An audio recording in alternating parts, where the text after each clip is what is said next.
where the mind is without fear and the head is held high, where knowledge is free.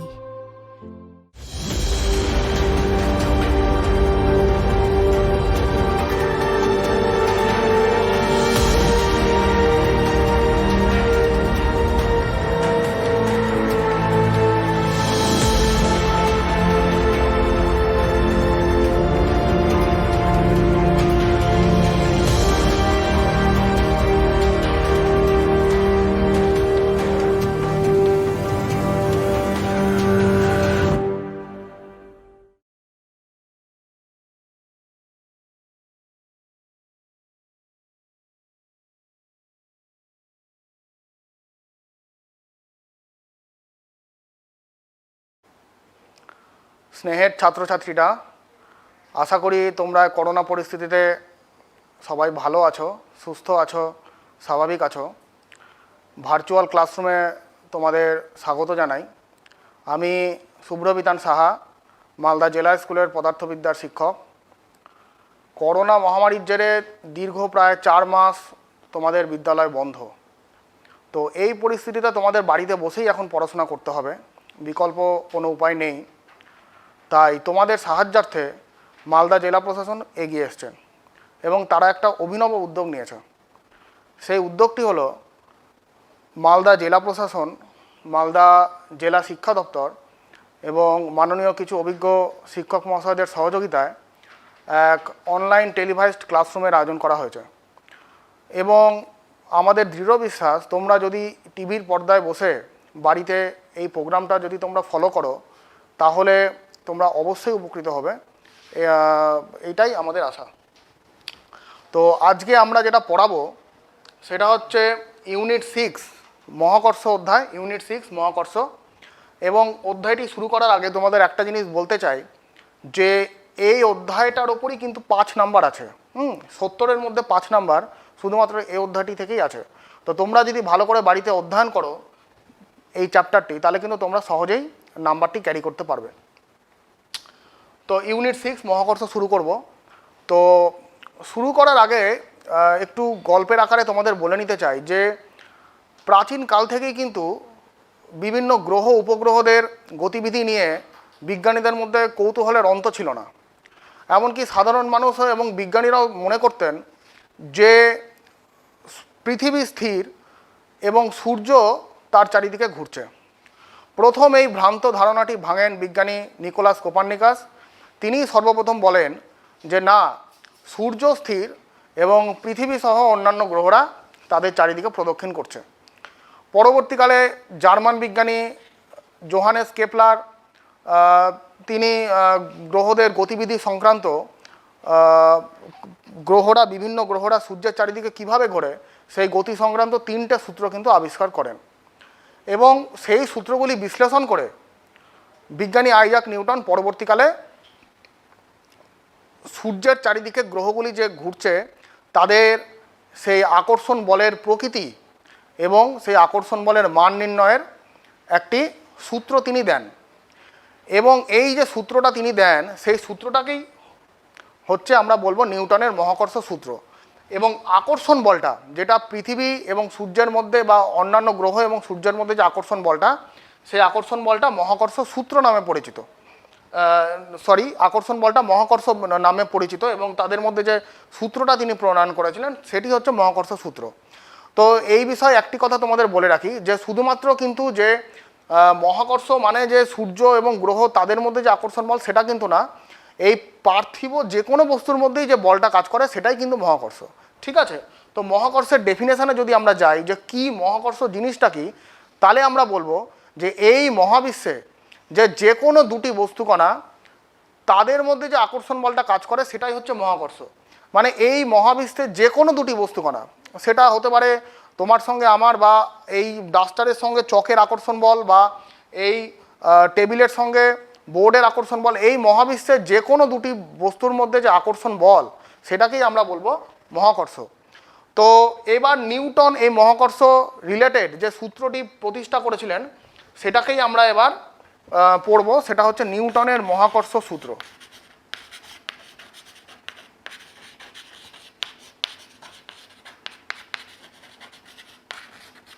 তো নিউটনের মহাকর্ষ সূত্রে তিনি কি বলেছিলেন, আমি আগে সূত্রের বিবৃতিটা বলে দিচ্ছি, তারপর আমি ব্যাখ্যায় যাব। নিউটনের মহাকর্ষ সূত্রে বলেছে এই মহাবিশ্বে যে কোনো দুটি বস্তুকণা তাদের সংযোজককারী সরলরেখা বরাবর তারা পরস্পরকে আকর্ষণ করবে এবং এই আকর্ষণ বলের মান বস্তু দুটির ভরের গুণফলের সমানুপাতিক এবং তাদের দূরত্বের বর্গের সঙ্গে ব্যস্তানুপাতিক। ঠিক আছে, তো আমি একটু যদি সূত্রের ব্যাখ্যাটাই যাই, তাহলে কি বলেছে যে এখানে দুটি বস্তু আছে, ধরো এই বস্তুর ভর m1, এখানে আরেকটা বস্তু আছে যার ভর হচ্ছে m2, এবং এদের মধ্যেকার যে সংযোজককারী সরলরেখা বরাবর তাদের দূরত্ব হচ্ছে r।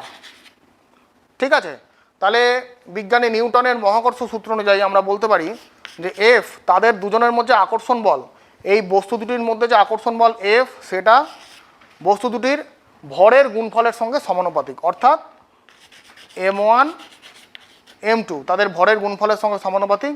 পাশে লিখতে হবে তাদের মধ্যবর্তী দূরত্ব স্থির, যখন তাদের মধ্যবর্তী দূরত্ব স্থির।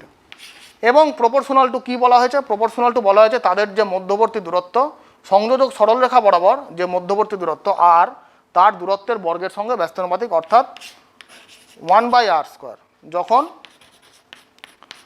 বস্তু দুটোর ভর স্থির। এবার তোমরা ক্লাস 10-এ পড়েছ যৌগিক ভেদের সূত্র, যেখানে তোমরা জানো যে একটি বস্তু যখন দুটি আলাদা আলাদা রাশির সঙ্গে সমানুপাতিক থাকে তখন তাদের গুণফলের সঙ্গে সমানুপাতিক হয়। তাহলে আমরা বলতে পারি এখানে যে F প্রপোর্শনাল টু এদের গুণফল m1 m2/r², যখন তুমি লিখতে পারো যে m1 m2 এবং r প্রত্যেকে চলরাশি।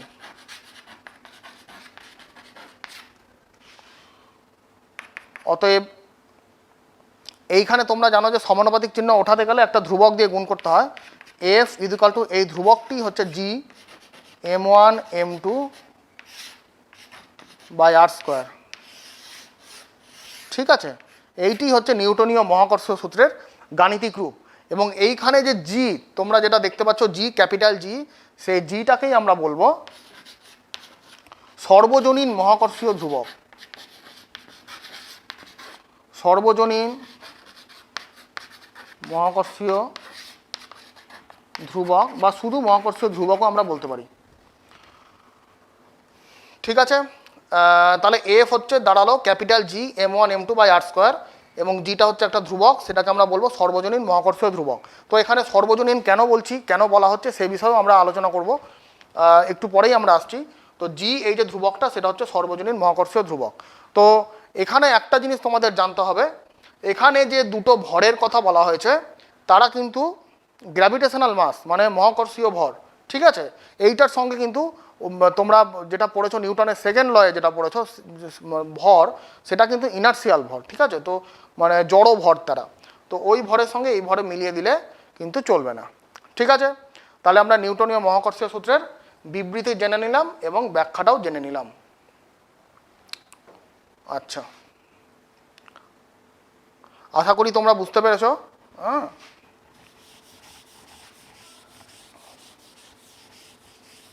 এইবার আমরা যেটা পড়ব সেটা হচ্ছে যে নিউটনের মহাকর্ষ সূত্রের ভেক্টর রূপ।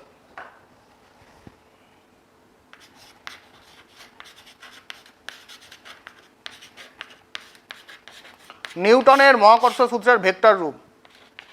তো এই বিষয়টা জানতে গেলে তোমাদের যেটা জানতে হবে সেটা হচ্ছে পজিশন ভেক্টর। ঠিক আছে, তোমাদের যেটা জানা দরকার সেটা হচ্ছে position vector. What is position vector? Class 11-এর সেকেন্ড অধ্যায়ে তোমাদের ভেক্টর আছে, তোমরা যদি পড়ে থাকো ভেক্টর অধ্যায়, সেখানে তোমরা পজিশন ভেক্টর হয়তো পড়ে থাকবে। তো অনেকে পড়েছো তোমরা, অনেকে জানো, কিন্তু যারা জানো না তাদের জন্য আমি একটু বলে নিচ্ছি পজিশন ভেক্টরটা কী জিনিস, তার জন্য 2-3 মিনিট আমি সময় নিচ্ছি। পজিশন ভেক্টর সেটা আর কিছুই না, পজিশন ভেক্টরটা হচ্ছে মূল বিন্দু থেকে যে কোনো ভেক্টরের দূরত্ব, মূল বিন্দু থেকে ভেক্টরের দূরত্বটাই হচ্ছে পজিশন ভেক্টর। তো আমি এখানে ধরো এটা মূল বিন্দু ও, এখান থেকে আমি একটা ভেক্টর ধরো বি এদিকে আছে,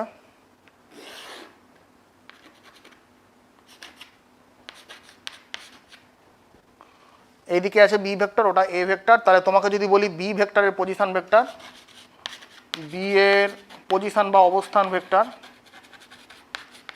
অবস্থান ভেক্টর তোমরা কি বলবে? তোমরা বলবে ও বি, মধ্যবিন্দু এই মূলবিন্দু থেকে তাদের যে দূরত্ব ও বি। ঠিক আছে, এবার যদি বলি যে এ ভেক্টরের অবস্থান ভেক্টর, তাহলে তোমরা বলবে ও এ। ঠিক আছে, তো এবার যদি তোমাকে কেউ বলে এ বি এই ভেক্টরটা কি, এ বি এই ভেক্টরটা কি, এ বি এর যদি পজিশন ভেক্টর তোমাকে বলে, এ বি এর অবস্থান ভেক্টর তোমাকে যদি কেউ বলে, তাহলে তুমি কি বলবে? A B vector is equal to, কোনটা পড়ে আছে? বি। তার মানে তুমি লিখে দেবে ও বি মাইনাস ও এ। ঠিক আছে, আচ্ছা কেউ যদি তোমাকে উল্টোটা জিজ্ঞাসা করে, যদি বলে বি এ ভেক্টর কত, বি এ পজিশন ভেক্টর কত, তাহলে পরে কে আছে? এ। তাহলে তুমি লিখবে ও এ মাইনাস ও বি। ঠিক আছে, এটা কেমন করে হলো তোমাদেরকে আমি, তোমরা জানো হয়তো, তোমরা পড়েছো ত্রিভুজের সূত্র, ভেক্টরের ত্রিভুজ সূত্র।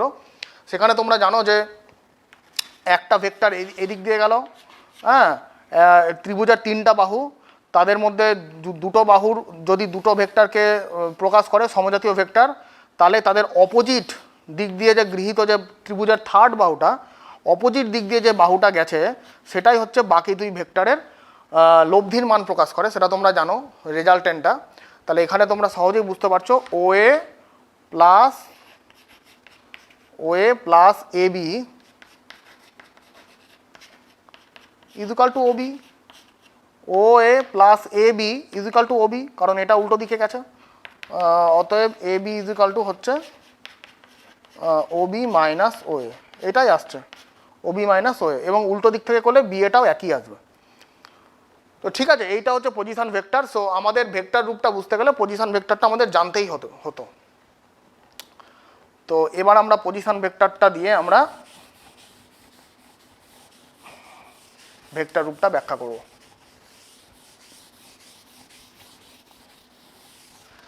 আচ্ছা, ধরো এটা হচ্ছে মূলবিন্দু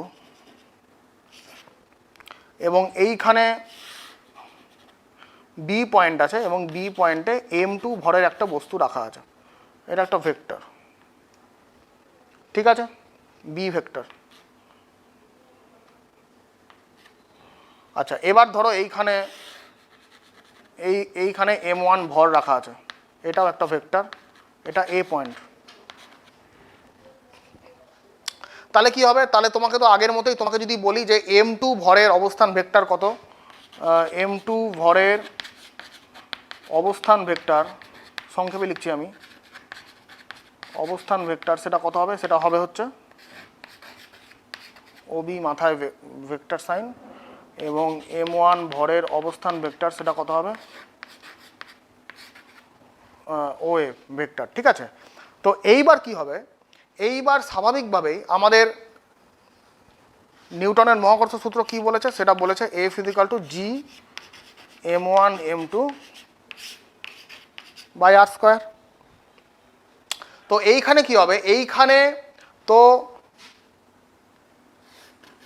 m2 ভরটা যেটা আছে, m2 ভরটা কত? m1 ভরটাকে আকর্ষণ করবে, বেসিক্যালি দুটো ভরকে আকর্ষণ করবে।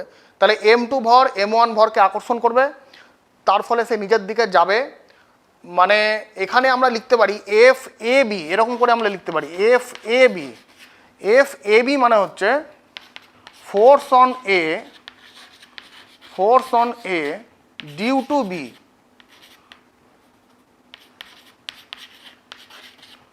বি, সেটা কত হবে? মানে এই যে বিতে যে ভরটা রাখা আছে m2 ভরটা m1 ভরকে নিজের দিকে টানছে। ঠিক আছে, তো সেইটা হচ্ছে এফ এ বি। তাহলে তোমাকে যদি বলি এফ এ বিটা কত হবে, তাহলে তুমি কি বলবে? ওই ফর্মুলা অনুসারে জি m1 m2 by R square, এখানে তো আর এর জায়গায় এবি হবে কারণ এদের মধ্যবর্তী দূরত্ব এবি, এবি স্কোয়ার। তো এখানে আমাদের ভেক্টর রূপ চেয়েছে, তো ভেক্টর রূপ দেওয়ার জন্য আমাকে এবির মাথায় ভেক্টর সাইন দিতে হবে, ঠিক আছে। তো জিটা তো একটা কনস্ট্যান্ট, এটা তো ভেক্টর হবেই না। M1 M2 ভর, ওটাও ভেক্টর হবে না। এবি স্কোয়ার, এখানে স্কোয়ার আছে তাও ভেক্টর বসাতে পারবো না। তো আমি কি করব, আমি এটাকে এবি স্কোয়ার বাই এবি লিখতে পারি, সরি এবি বাই এবি আমি লিখতেই পারি, এবি বাই এবি, ঠিক আছে। আচ্ছা, এবার আমি এর মাথায় অ্যারো দিয়েছি, মানে এবির মাথায় আমি অ্যারো দিতেই পারি। এইটা কি বলছে, কোনো ভেক্টরকে তার পরম মান দিয়ে ভাগ করলে, তোমরা জানো ভেক্টরই পড়েছো ইউনিট ভেক্টর, সেটা এটা আমরা পাবো ইউনিট ভেক্টর। কোনো ভেক্টরকে তার পরম মান দিয়ে ভাগ করলে আমরা ইউনিট ভেক্টর পাই, ঠিক আছে। তাহলে এই জিনিসটা এখানে হচ্ছে, তাহলে হয়ে গেল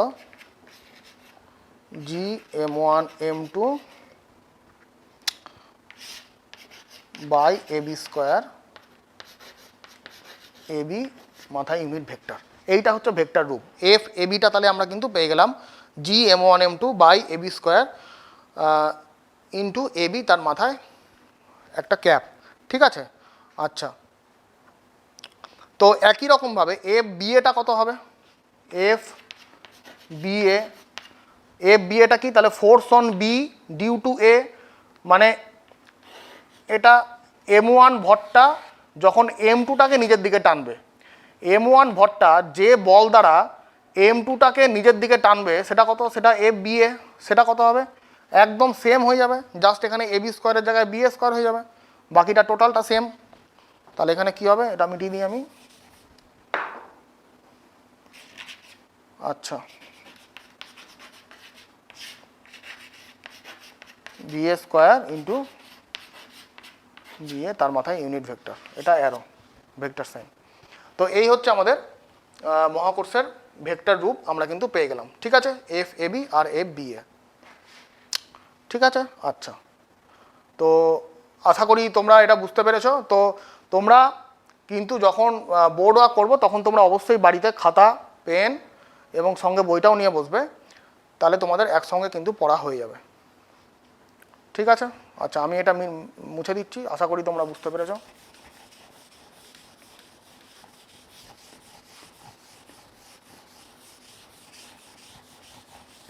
আচ্ছা, এইবার যেটা আমি পড়াবো সেটা হচ্ছে যে মহাকর্ষ যে ধ্রুবকটা পেলাম আমরা, মানে সর্বজনীন মহাকর্ষীয় ধ্রুবক,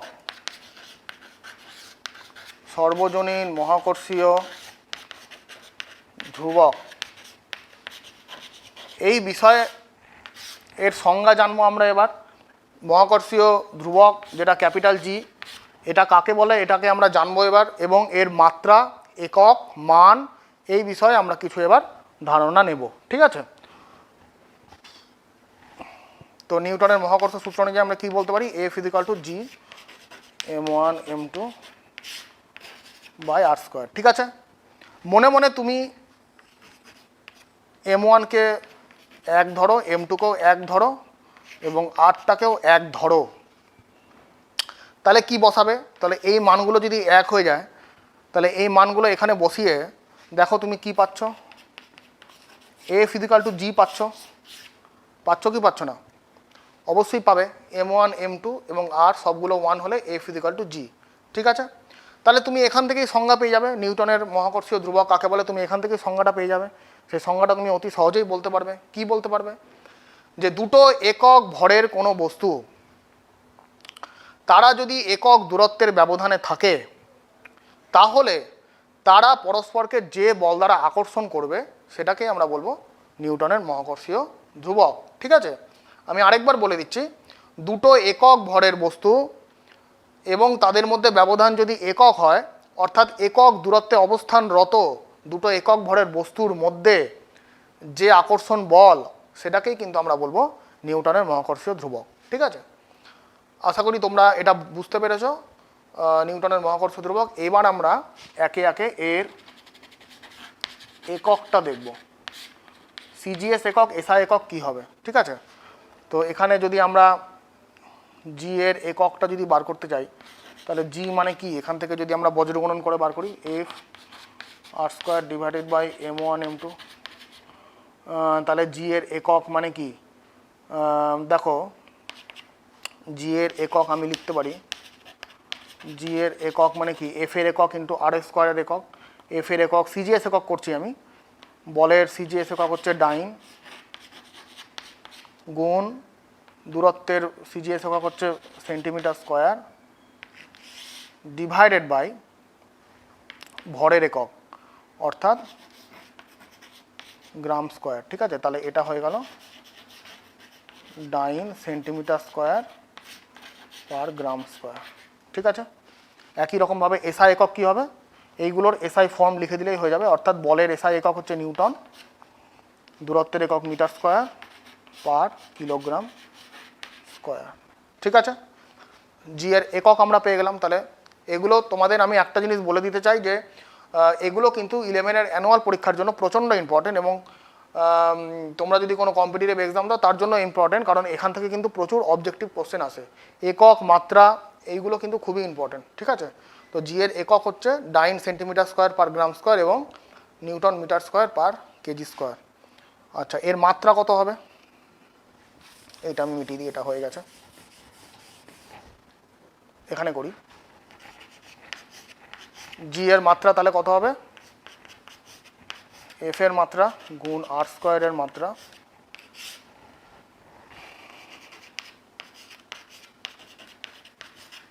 ডিভাইডেড বাই m1 এর মাত্রা m2 এর মাত্রা। তো বলের মাত্রা তোমরা জানো, ছোটবেলা থেকে জানো, mlt-2 গুণ ডিস্টেন্সের মাত্রা হয় l স্কোয়ার ডিভাইডেড বাই ভরের মাত্রা m, দুটো m মানে m স্কোয়ার হয়ে যাবে। তাহলে এটা কাটাকুটি করলে যা হবে তাই, অর্থাৎ m-1 l কিউব t⁻²। ঠিক আছে, m-1 l কিউব t-2, এটা হচ্ছে জি এর মাত্রা।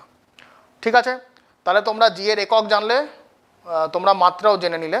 এইগুলো কিন্তু মানে বুঝতেই পারছো এখানে মুখস্থের কোনো জায়গা নেই, তোমরা একটু ভালো করে যদি তোমাদের পাঠ্য বইটা খুঁটিয়ে পড়ো এবং জায়গাগুলো যদি বুঝতে পারো তাহলে কিন্তু কোনো অসুবিধা হওয়ার কথা নয়। আচ্ছা, এখানে তোমাদের আরেকটা কথা বলে দিই যে জি যে একটা ধ্রুবক, নিউটনের মহাকর্ষীয় ধ্রুবক যাকে বলছি আমরা, সর্বজনীন মহাকর্ষীয় ধ্রুবক, তো এইখানে জি এর মানটা তোমাদের একটু মনে রাখা দরকার, পরীক্ষার জন্য ইম্পর্টেন্ট। তো আমি ওপরে লিখছি,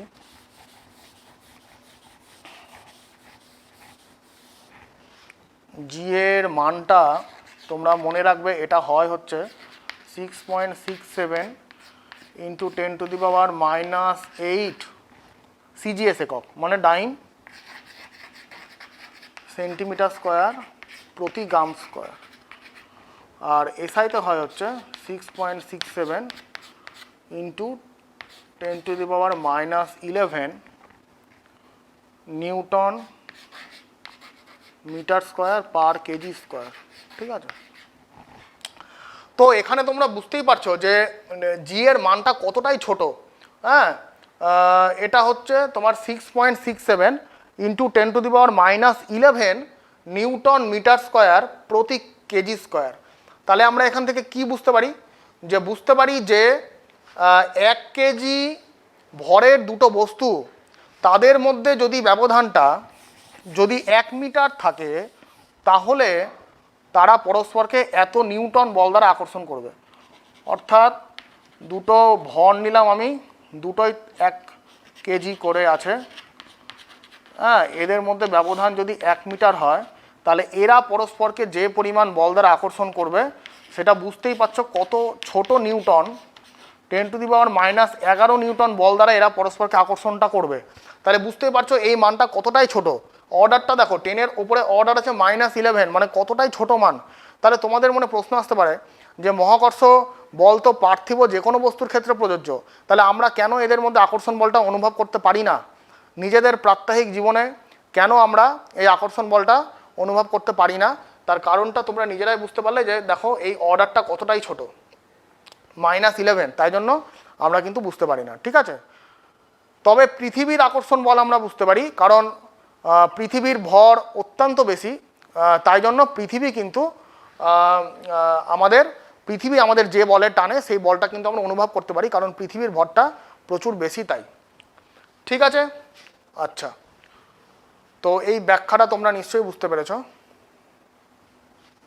আচ্ছা, এইবার আমরা চলে যাব নিউটনের মহাকর্ষীয় ধ্রুবককে কেন সার্বিক মহাকর্ষ সূত্রের সর্বজনীনতা বা সার্বিকতা।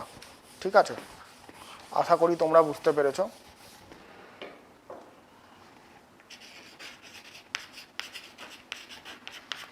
মহাকর্ষ সূত্রের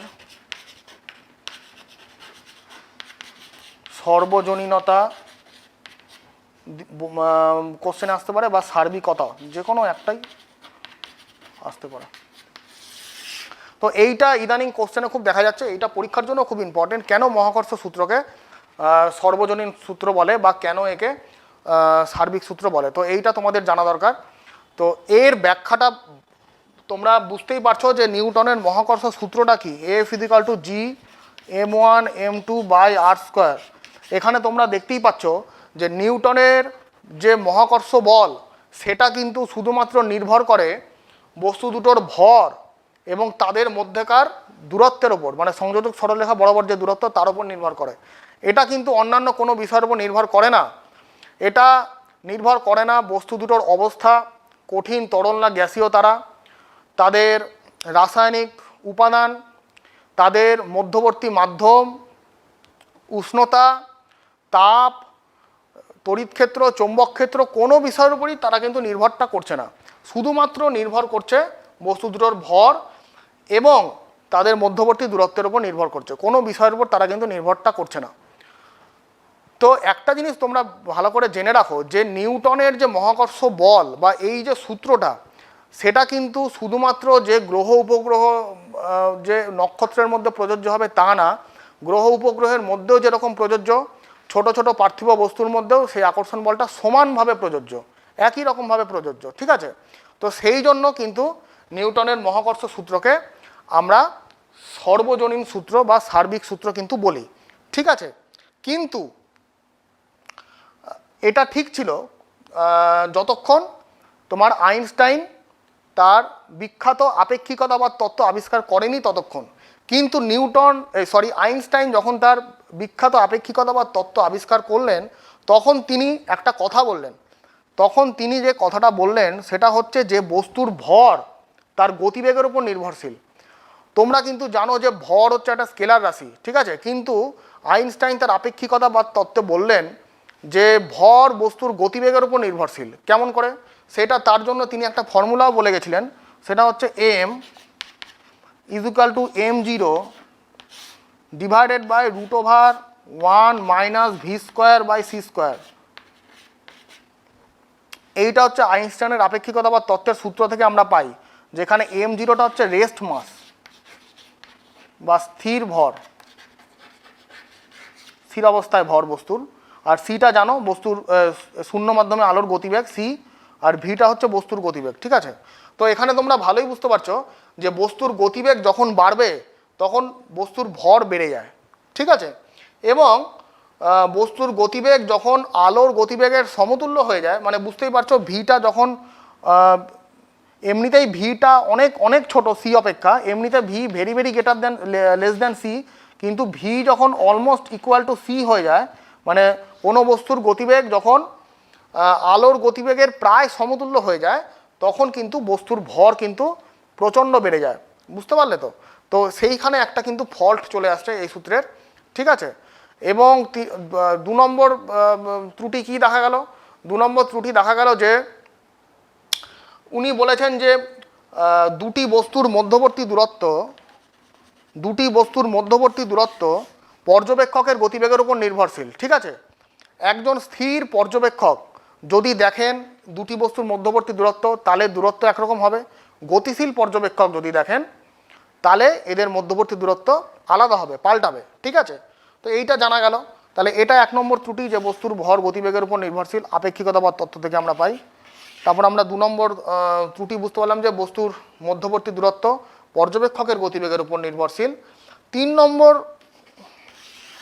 বলে গেছেন উনি যে দুটি বস্তুর সংযোজক সরলরেখার কাছাকাছি যদি কোনো ভারী বস্তু থাকে তাহলে এদের মধ্যবর্তী দূরত্বটা পাল্টাতেও পারে।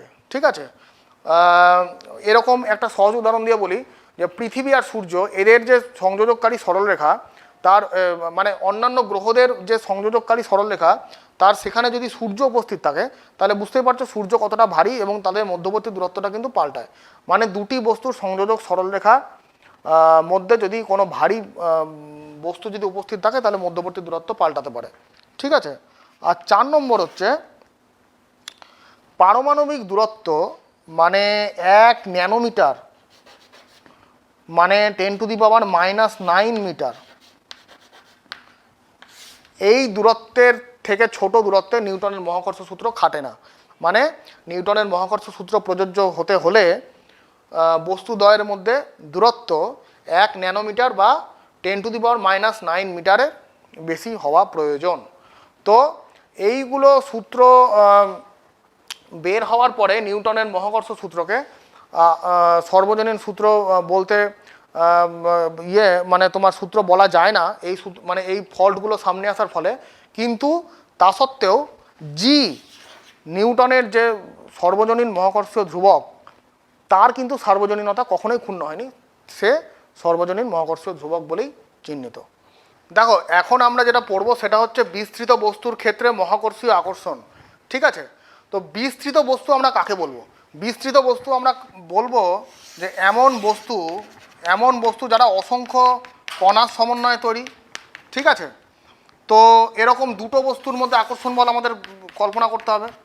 তো এমন বস্তু আমরা কল্পনা করেছি যারা কিন্তু বিস্তৃত বস্তু মানে বুঝতেই পারছো যারা অসংখ্য ছোট ছোট কণার সমন্বয়ে তৈরি। ঠিক আছে, তো প্রশ্নটা হচ্ছে যে আমরা এদের মধ্যে কেমন করে মহাকর্ষ আকর্ষণ বল আমরা বার করব বা কেমন করে ফর্মুলাটি আমরা কাজে লাগাবো।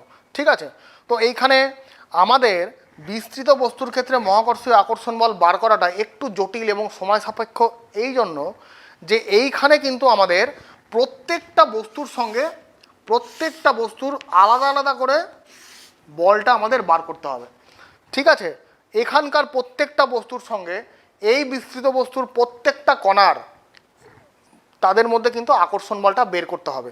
হ্যাঁ, মানে এই বিস্তৃত বস্তুতে যতগুলো কণা আছে তাদের মধ্যেকার সমস্ত কণা এবং এই বিস্তৃত বস্তুর মধ্যে যতগুলো কণা আছে প্রত্যেকের মধ্যে আলাদা আলাদা করে আমাকে নিউটনীয় মহাকর্ষীয় সূত্র কাজে লাগিয়ে আমাকে আলাদা আলাদা করে বলটা বার করতে হবে। সেই বলগুলো যদি F1 F2 F3 plus dot dot dot dot হয় তখন তাদের এইগুলো বার করে আমাদের ভেক্টর যোগফল করতে হবে। ভেক্টর বীজগাণিতিক যোগফল করলে তাহলে কিন্তু আমরা টোটাল বলটা পেয়ে যাব বিস্তৃত বস্তুর মধ্যে বল। তাহলে বুঝতেই পারছো ব্যাপারটা কতটা সময় সাপেক্ষ এবং জটিল, বেশ ক্যালকুলেশনটা বেশ জটিল। এই জন্য আমরা কি করি যে বিস্তৃত বস্তুটার সাইজ যতই বড় হোক না কেন তাদের মধ্যে পারস্পরিক দূরত্বটা, তাদের মধ্যে যে দূরত্বের যে ব্যবধানটা সেটা যদি এতটাই বড় হয়, তাদের পারস্পরিক আকারের থেকে দূরত্বটা যদি এতটাই বড় হয় তখন কিন্তু আমরা বিস্তৃত বস্তুটাকে বস্তুবিন্দু হিসাবে আমরা ভাবতে পারি। ঠিক আছে, এবং সেরকম বস্তুবিন্দুর ক্ষেত্রে তাদের সমগ্র ভর আমরা কিন্তু ধরে নিতে পারি তাদের ভার কেন্দ্রে সমগ্র ভরটা সঞ্চিত আছে। ঠিক আছে, আমরা ধরে নিতে পারি তাদের সমগ্র ভরটা তাদের ভর কেন্দ্রে সঞ্চিত আছে। অর্থাৎ আমরা মনে করতে পারি এই গোটা বিস্তৃত বস্তুর জায়গায় আমরা ভাবতে পারি দুটো ভর বিশিষ্ট কণা। ঠিক আছে, তাহলে তোমরা বুঝতে পারছো যে এদের মধ্যে নিউটনীয় মহাকর্ষ সূত্রটা প্রয়োগ করা কিন্তু তাহলে অত্যন্ত সহজ হয়ে দাঁড়ালো। ঠিক আছে, যেমন উদাহরণস্বরূপ তোমাদের বলতে পারি যে পৃথিবী এবং সূর্য এদের আকার যথেষ্টই বড়, হ্যাঁ, কিন্তু এদের মধ্যে ব্যবধানটা এতটাই বড় যে আকারটাকে আমরা তাদের বস্তুবিন্দু বলে ভাবতে পারি এবং আমরা ধরে নিতে পারি যে পৃথিবী এবং সূর্য দুটোরই ভর তাদের ভর কেন্দ্রে সঞ্চিত আছে। ঠিক আছে, এবং তাহলে কিন্তু তাদের মধ্যে আমরা আকর্ষণ বলটা বের করতে পারি, সহজেই আকর্ষণ বল বের করতে পারি। পৃথিবীর ভর যদি m হয়, সূর্যের ভর m, পৃথিবীর ভর যদি ছোটো হাতের m হয় তাহলে তাদের মধ্যে আকর্ষণ বল Gmm/r² হয়। এটা অত্যন্ত সোজা, তোমরা বুঝতেই পারছো। এখন কিন্তু তাহলে আমাদের বের করতে কোনো অসুবিধা হবে না। ঠিক আছে, আচ্ছা, তো চলো আমরা তাহলে এবার আমরা যেটা পড়বো সেটা হচ্ছে মহাকর্ষীয় ক্ষেত্র। আমরা এবার পড়বো মহাকর্ষীয় ক্ষেত্র প্রাবল্য এবং মহাকর্ষীয় বিভব।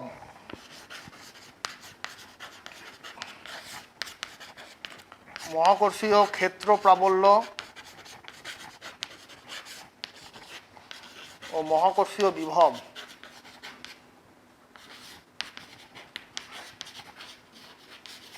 দেখো মহাকর্ষীয় ক্ষেত্র প্রাবল্যটা বিষয়টা কি? মহাকর্ষীয় ক্ষেত্র প্রাবল্য বিষয়টা হচ্ছে খুব সোজা বিষয়। ধরলাম আমি এখানে একটা বস্তু রাখলাম, তাহলে এখানে বস্তু রাখার ফলে কি হবে? সে তার আশেপাশে অন্যান্য বস্তুকে আকর্ষণ করবে, এই বস্তুটাকে সে আকর্ষণ করবে, কারণ নিউটনের মহাকর্ষ সূত্র অনুযায়ী আকর্ষণ করবে। কিন্তু এখন প্রশ্নটা হলো যে সে কত দূর পর্যন্ত আকর্ষণটা করবে। এর চারিদিকে অজস্র বস্তু আছে, এখানে আছে, এখানে আছে, এখানে এখানে এখানে এখানে এখানে সমস্ত জায়গায় এই বস্তুর চারিদিকে অসংখ্য বস্তু আছে। তাহলে এ কি সমস্ত বস্তুকে আকর্ষণ করবে? মোটেই তা না। একটা নির্দিষ্ট রেঞ্জ আছে, সেই রেঞ্জের মধ্যে সে আকর্ষণ করবে। বিষয়টা কীরকম? একটা সোজা উদাহরণ দিয়ে তোমাদের বললে, আমরা ছোটোবেলায় কী করতাম? ছোটোবেলায় একটা চুম্বক রাখতাম, তোমাদের সকলেরই মনে আছে। চুম্বকের সামনে একটা লোহা রাখলাম, তাহলে কী হবে? চুম্বকটা লোহাকে আকর্ষণ করবে। সে এখানে আছে, আকর্ষণ করলো, এখানে সরালাম তখন আকর্ষণ করলো। কিন্তু একে যদি আমি 1 কিলোমিটার দূরে রাখি তাহলে কি আকর্ষণ করবে এই চুম্বকটাকে? চুম্বকটা কি লোহাকে আকর্ষণ করবে? মোটেই করবে না। তার একটা নির্দিষ্ট সীমানা আছে, আকর্ষণ করার একটা নির্দিষ্ট রেঞ্জ আছে। তো এই রেঞ্জটাই হচ্ছে মহাকর্ষীয় ক্ষেত্র, ঠিক আছে? তো মহাকর্ষীয় ক্ষেত্রের জিনিসটা কি? সেটা হচ্ছে যে কোনো বস্তুর চারিদিকে যতটা অঞ্চল জুড়ে তার আকর্ষণিক ক্ষমতা বজায় থাকে সেই অঞ্চলটাকে আমরা বলবো মহাকর্ষীয় ক্ষেত্র, ঠিক আছে? বা এরকম করে বলতে পারি, যে অঞ্চলের মধ্যে যে অঞ্চলের মধ্যে আমি যদি অন্য কোনো বস্তুকে নিয়ে আসি তাহলে সেই বস্তুটা এই বস্তুর জন্য কোনো আকর্ষণ বল অনুভব করবে, সেটাকে আমরা বলবো তার মহাকর্ষীয় ক্ষেত্র, ঠিক আছে? আচ্ছা, এবার তাহলে ধরে নাও এই হচ্ছে তার মহাকর্ষীয় ক্ষেত্র। এই বস্তুটার মহাকর্ষীয় ক্ষেত্র হচ্ছে এতটুকু, ঠিক আছে? ক্ষেত্র প্রাবল্য বিষয়টাও কিন্তু প্রায় একই রকম। এখানে আমাকে একটা মহাকর্ষীয় ক্ষেত্রের মধ্যে এখানে একটা একক ভরের বস্তু রাখতে হবে। এটা হচ্ছে m=1 একক ভরের বস্তু রাখতে হবে। এই বস্তুটার ভর ধরো ক্যাপিটাল M, ঠিক আছে? তাহলে আমি এখানে একটা একক ভরের বস্তুটা রাখলাম, তাহলে কি হবে? তাহলে এই একক ভরের বস্তুটাকে এই বস্তুটি যে বল দ্বারা আকর্ষণ করবে সেটাই হচ্ছে মহাকর্ষীয় ক্ষেত্র প্রাবল্য, ঠিক আছে? তো নিউটনের মহাকর্ষ সূত্র অনুযায়ী আমরা কি জানি? F=G(m)m/r²।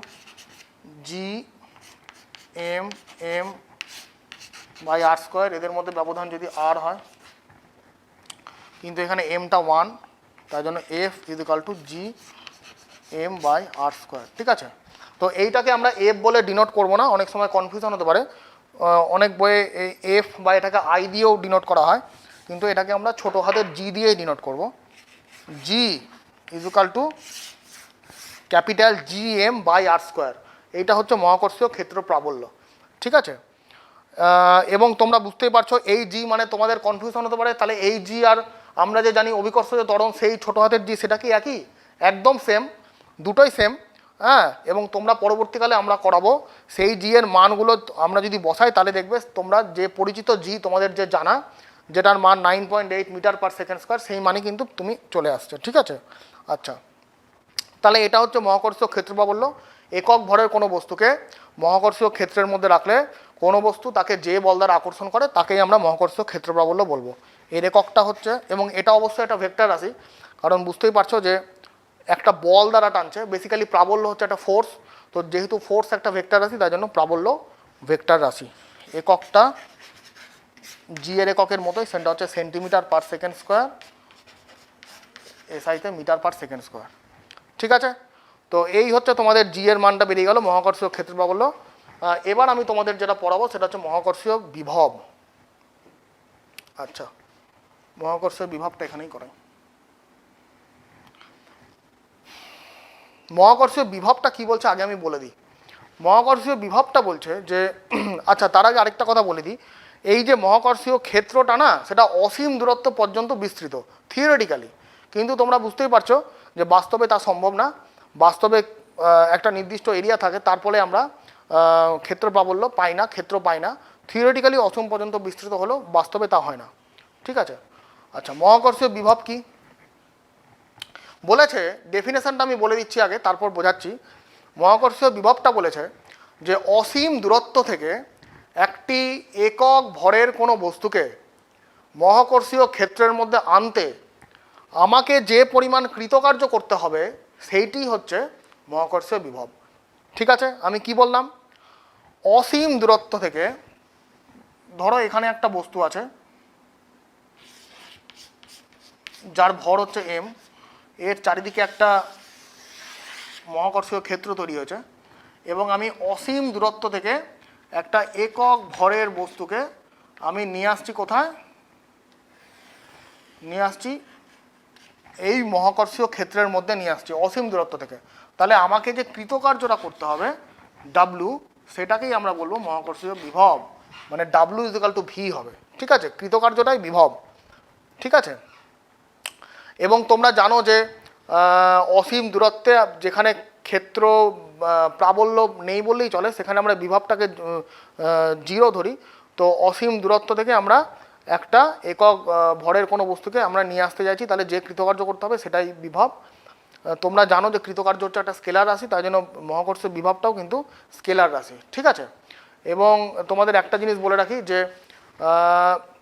এই যে বস্তুটাকে আমি নিয়ে আসলাম মহাকর্ষ ক্ষেত্রের মধ্যে, নিয়ে আসার পর সেটা কিন্তু বস্তুর মধ্যে জমা থাকবে পোটেনশিয়াল এনার্জি হিসাবে। ঠিক আছে, ধরো আমি এখানে নিয়ে চলে আসলাম বস্তুটাকে, নিয়ে আসার পর সেই কৃতকার্যটা কোথায় যাবে, আমি তো কৃতকার্যটা করলাম নিয়ে আসার জন্য অসীম দূরত্ব থেকে, নিয়ে আসার পর এই বস্তুটার মধ্যে সেই কৃতকার্যটা জমা থাকবে অ্যাজ এ পোটেনশিয়াল এনার্জি, মহাকর্ষীয় স্থিতিশক্তি হিসাবে জমা থাকবে। ঠিক আছে। আচ্ছা, এবার তোমাকে আমি একটা কথা বলি যে অসীম দূরত্ব থেকে আমি তো নিয়ে আসছি বস্তুটাকে, তাহলে নিয়ে আসার জন্য তো আমাকে একটা কৃতকার্য করতে হয়েছে। সেই কৃতকার্যটা কিন্তু বলের দ্বারা কৃতকার্য অবশ্যই, কারণ মহাকর্ষীয় বল দ্বারা আমাকে এখানে বস্তুটাকে নিয়ে আসতে হয়েছে। আমাকে একটা মহাকর্ষীয় বল কাজ করছে এই বস্তুটার ওপর, হ্যাঁ, এই বস্তুটার দরুন, তাই জন্য সেই মহাকর্ষ বলের দ্বারা আমাকে কৃতকার্য করে বস্তুটাকে অসীম দূরত্ব থেকে নিয়ে আসতে হয়েছে। তো যেহেতু বলের দ্বারা কৃতকার্য ঋণাত্মক, তাই জন্য মহাকর্ষীয় বিভবও কিন্তু আমরা পাবো ঋণাত্মক। ঠিক আছে, মহাকর্ষীয় বিভবটাও আমরা ঋণাত্মক পাবো। তো কীরকম বিষয়টা, বিষয়টা হচ্ছে এরকম। আচ্ছা, এগুলো আমি মিটিয়ে দিই।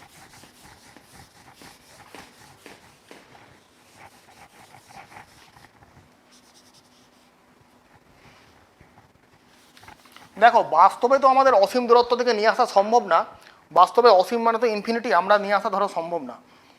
তাহলে আমরা কি করব, তাহলে আমরা ধরলাম যে এইটুকু হচ্ছে ডিআর দূরত্ব,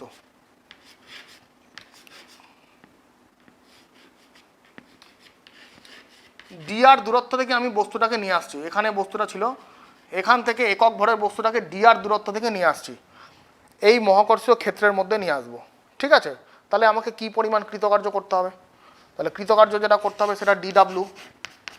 কেন ডিডাব্লিউ, কারণ অত্যন্ত ক্ষুদ্র দূরত্বের ব্যবধান থেকে নিয়ে আসছি, দূরত্বটা যেহেতু খুব ছোট তাই জন্য কৃতকার্যটাও ছোট হবে, ডিডাব্লিউ। সেটা হচ্ছে প্রযুক্ত বল গুণ সরণ, এফ গুণ ডিআর।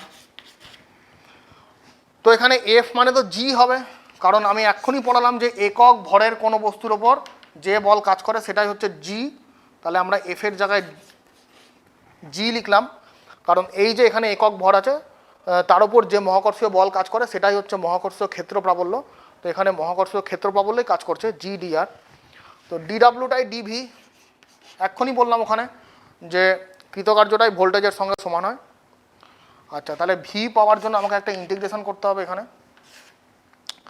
জিডিআর, এবং ইন্টিগ্রেশনের লিমিটটা কী হবে, ইনফিনিটি থেকে নিয়ে আসছি আর এ। দেখো বিষয়টা হচ্ছে যে ইনফিনিটাকে তো আমরা অসীম দূরত্বটাকে অসংখ্য ডিআরের সমন্বয় হিসাবে ভাবতে পারি, আমরা ভাবতে পারি যে অসীমে আছে, তাহলে অসীমটাকে আমরা ছোট ছোট অসংখ্য ডিআরের সমন্বয় হিসাবে ভাবতে পারি। ঠিক আছে, তাহলে সেই টোটাল অ্যাকচুয়ালি তো ইন্টিগ্রেশন মানে তো অ্যাকচুয়ালি যোগফল, যোগ নির্ণয় করা। তো আমরা আলাদা আলাদা করে ডিআরের উপর না বের করে আমরা যদি একবারে টোটালটার উপর ইন্টিগ্রেশন করে দিই তাহলে কিন্তু আমি টোটাল পোটেনশিয়ালটা পেয়ে যাব। ঠিক আছে, তাহলে আমাকে ইন্টিগ্রেশনের লিমিটটা হবে ইনফিনিটি থেকে আর, ইনফিনিটি থেকে আমি এই আরে নিয়ে আসছি, ইনফিনিটি থেকে এই আরে নিয়ে আসছে, এইটুকু হচ্ছে আর, ইনফিনিটি থেকে আরে নিয়ে আসছে, ঠিক আছে। তাহলে এখানে হচ্ছে ইনফিনিটি তো আর, জি মানে হচ্ছে capital G M by R square, এক্ষুনি পড়ালাম, G M by R square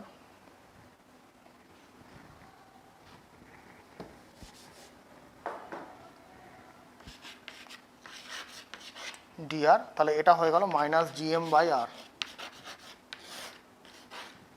এই যে পোটেনশিয়ালের রাশিমালা দাঁড়ালো V is equal to minus G M by R, ঠিক আছে। এটা একটা ইম্পর্টেন্ট রাশিমালা, তোমরা জানো। এবং কৃতকার্য যেহেতু হচ্ছে একটা স্কেলার রাশি, তাই জন্য বিভবটা হচ্ছে একটা স্কেলার রাশি, ঠিক আছে। আচ্ছা, এইবার তোমাকে একটা জিনিস বলে দিই, যে তোমাকে যেটা বললাম যে বস্তুটাকে আমি নিয়ে আসছি, বস্তুটাকে আমি অসীম দূরত্ব থেকে নিয়ে আসছি, নিয়ে আসার পর যেমনি আমি মহাকর্ষীয় ক্ষেত্রের মধ্যে রাখবো, তখন কিন্তু বস্তুর মধ্যে জমা হবে একটা স্থিতিশক্তি, ঠিক আছে। তাহলে একক ভরের জন্য স্থিতিশক্তি হচ্ছে ভি, মানে আমি যে কৃতকার্যটা করলাম সেটাই পোটেনশিয়াল এনার্জি সেখানে জমা হবে। তাহলে একক ভর আমি নিয়ে এসেছি, একক ভরের জন্য স্থিতিশক্তি হচ্ছে ভি, কিন্তু যদি আমি এম ভর নিয়ে আসতাম, তাহলে এম ভরের বস্তুর জন্য স্থিতিশক্তি কত হতো? এম ভরের বস্তুর স্থিতিশক্তি হতো এম ভি। স্থিতিশক্তি কত হতো? সেটা হচ্ছে M into V, capital V, এই যে ভি, এটা তো একক ভরের জন্য স্থিতিশক্তি, কারণ আমি একক ভরকে নিয়ে এসেছি ওইখান থেকে, অসীম থেকে। তো এরকম ছোটো হাতের এম ভর যদি নিয়ে আসতাম তাহলে হতো এম ইন্টু ভি, ঠিক আছে। আরেকটা জিনিস তোমাদের জানিয়ে রাখি, সেটা হচ্ছে যদি এম ভরের জন্য এম ভরের বস্তুর স্থিতিশক্তি কত হয়? স্থিতিশক্তি হয় জি এম এম বাই আর, ঠিক আছে, যেখানে আরটা হচ্ছে তাদের মধ্যবর্তী দূরত্ব, ওই যে জি এম এম বাই আর। হ্যাঁ, যদি এম ভর কিছু উপস্থিত থাকে, এই যেখানে যেমন এম ভর উপস্থিত আছে এবং তাদের মধ্যে ব্যবধান হচ্ছে আর, তাহলে ওই ছোটো ভরের, ছোটো যে ভরটা নিয়ে এসেছি আমি এম ভর, তার জন্য স্থিতিশক্তি হচ্ছে minus G M M by R. তো এই দুটো জিনিস তোমরা একটু নোট করবে, আশা করি তাহলে তোমরা বুঝতে পারবে। দেখো আমরা এখানে এবার একটু নিউমেরিক্যালসে যাচ্ছি। এখানে একটা অঙ্ক দেওয়া আছে, যে অঙ্কটা কিভাবে করতে হবে আমি তোমাদের বলে দিচ্ছি, তোমরা বাড়িতে পরের দিন চেষ্টা করবে, অবশ্যই পারবে আশা করি। হ্যাঁ, অঙ্কটি বলেছে যে পৃথিবীর ভর অপরিবর্তিত রেখে যদি ব্যাসার্ধ 1% কমে, তবে অভিকর্ষজ ত্বরণের মানের কত শতাংশ হ্রাস বা বৃদ্ধি পাবে, ঠিক আছে। এই হচ্ছে একটা অঙ্ক। তাহলে এই যে অভিকর্ষজ ত্বরণের ফর্মুলা তোমাদেরকে এক্ষুনি পড়ালাম, G equal to G M by R square. তো এইখানে তোমরা দেখো অঙ্কটা না করেই বলতে পারবে যে অভিকর্ষজ ত্বরণ বাড়বে না কমবে, ঠিক আছে। কারণ তোমার ভর এখানে বলেছে অপরিবর্তিত, মানে এখানে ভর, পৃথিবীর ভর একই আছে। ব্যাসার্ধ বলেছে কমে যাচ্ছে, ব্যাসার্ধ কমে যাচ্ছে। দেখো ব্যাসার্ধ যদি কমে যায়, ভগ্নাংশের তলায় যদি কমে যায়, তাহলে অবশ্যই জি এর মান বাড়বে। একটা ভগ্নাংশের হর যদি কমে যায় তাহলে ভগ্নাংশের মান বাড়ে, তোমরা জানো। তাহলে আর যদি কমে যায় তাহলে মোট কথা জি এর মান তো বাড়বে, এটুকু জানা গেল। তাহলে কতটা বাড়বে? তাহলে তার জন্য তোমাদের কি করতে হবে? তাহলে তোমরা ফর্মুলাটা এভাবে করো, আর ছিল আরকে আরই ধরো, আর পরিবর্তিত আরকে ধরো আর মাইনাস 1% কমে গেছে, মানে আর বাই 100, মানে 99 আর বাই 100, ঠিক আছে। এটাকে তোমরা করবে 0.99 আর, ঠিক আছে। এবার তোমরা ফর্মুলায় বসিয়ে দাও, ওটাকে জি করো, এটাকে জি ড্যাশ করো, জি এম বাই আর ড্যাশের স্কোয়ার, ঠিক আছে। আর ড্যাশের জায়গায় তোমরা এই মানটি বসাবে 0.99 আর, তারপরে অনুপাত করবে, অনুপাত করে তোমরা জি এর শতকরা পরিবর্তন তোমরা বুঝতে পারবে, ঠিক আছে। এটা তোমাদের জন্যই থাকলো, আশা করি তোমরা বাড়িতে পারবে, একবার চেষ্টা করবে তাহলেই তোমরা পারবে, তোমাদের কোনো অসুবিধা হবে না। তো আজকে আমরা এইটুকুই রাখছি। পরের দিন আমরা অভিকর্ষ কী, অভিকর্ষজ ত্বরণ কী এবং অভিকর্ষজ ত্বরণ কী কী বিষয়ের উপর নির্ভর করে, কীভাবে পরিবর্তিত হয় অভিকর্ষজ ত্বরণ, সেই বিষয়ে আমরা আলোচনা করব, ঠিক আছে। তাহলে আজকের মতো ক্লাস শেষ। তোমরা বাড়িতে ভালো করে পড়ো, পাঠ্যপুস্তকটা ভালো করে রিডিং পড়ো, তাহলেই তোমরা পারবে, বারবার রিডিং পড়লেই তোমরা পারবে, ঠিক আছে। ধন্যবাদ।